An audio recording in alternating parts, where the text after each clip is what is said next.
Эхлэндээ 30 шаргацсан цэрэг оруулах нь. Тийм ээ. Тийм зай барахтай гэснээр өмнөх партман дурсан бөгөөд. Гэхдээ олдсон энэ л азар эпенгийн эмч сэвлэгч чадварлаг юм. Тэгэд энийг нэг шалтгаан гэдэг үзчихье. Тийм шүү. Хотын иргэд бид өөртөө боллоо. Энэ их ачиг бид мартах учиргүй. Наадах чинь юу пигон варагийн илгээсэн зурвас ноён лайт тантай ярих зүйл байна гэлээ. Ээж нөгөө эмч эльфи мандуудаг.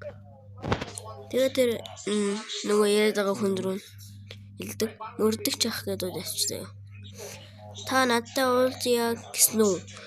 Таныг локсны хотын дарга гэдгийг сайхан мэдлээ гэж түүнд хэлдэг. Тэгээд зургуулчдаа яг чи миний хүссэн ажил биш л дээ мэднэ. Бус чинь танаас хүссэн учир хийсэн гэж түүнд хэлдэг. Одоо би танаас дахиад өөр нэг ажил хийхийг хүсье. Бидний эльфүүдийг удирдах туслаач. Томоохон өөрчлөлт айсвэ гэж нөгөөх нь хэлдэг. Энэ дан бидний мэддэг эльфийн армийг өөрчлөх тохиол болов.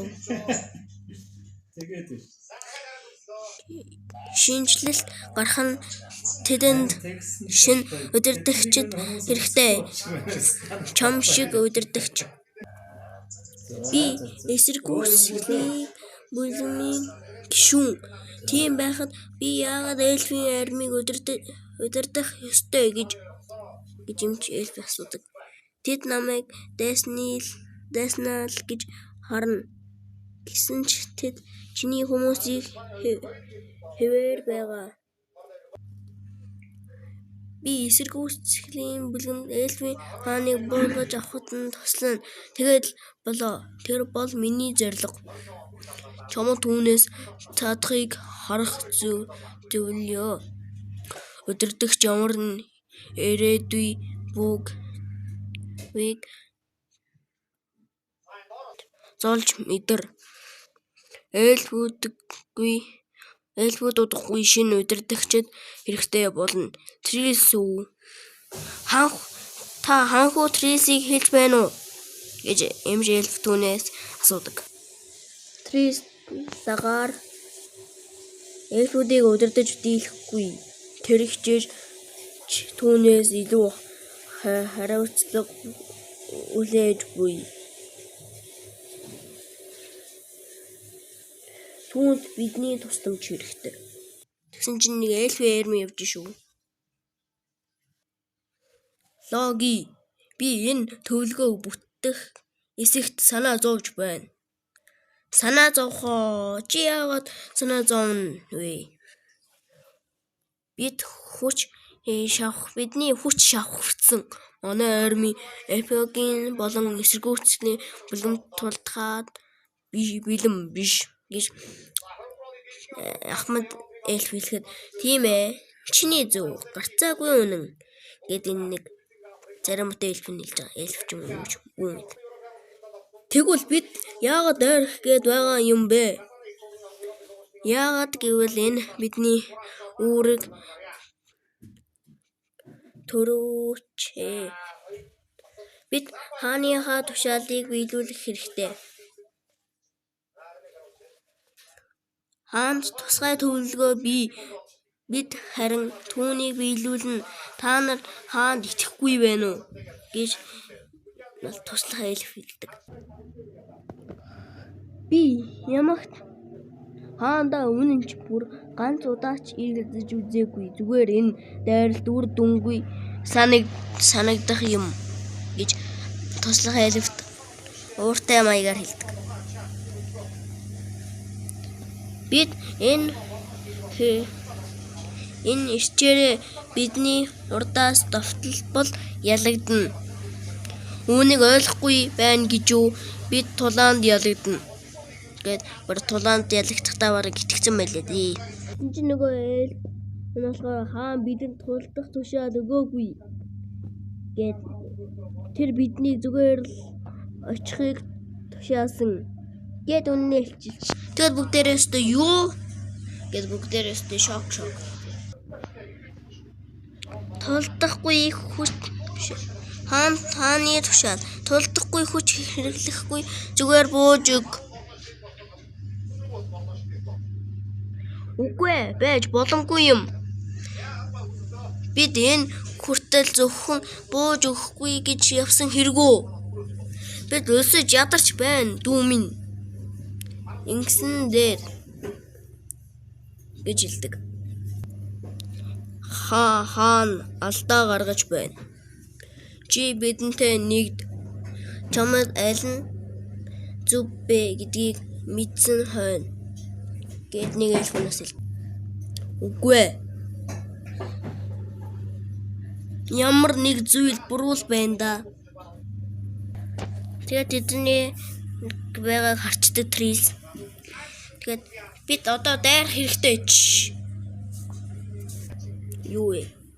Ханху Трис та энэ та юу?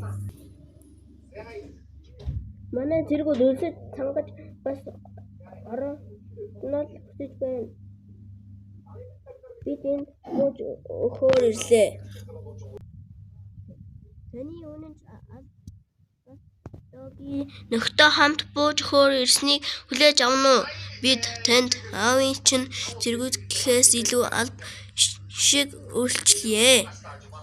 Гэт хэлчихдэг. Итгэж болно гэж үү? Үгүй. Логи бол аавын үнэн ч алба. Түүний өөр санаа байгаа нь гарцаагүй. Цэргүүд нь үүнийг мэдэхгүй биз. Бас бид шууд дайрч болохгүй. Би үүнийг зуулъя. Та хайчхан вэ, Трис? Гэт нөгөө хүн чинь шулгана гэрлээ. Бүгд зевсгээ хай. Бид чулуу хадгалагчтай энэ зэрэгцгүй зевсгээ буулга.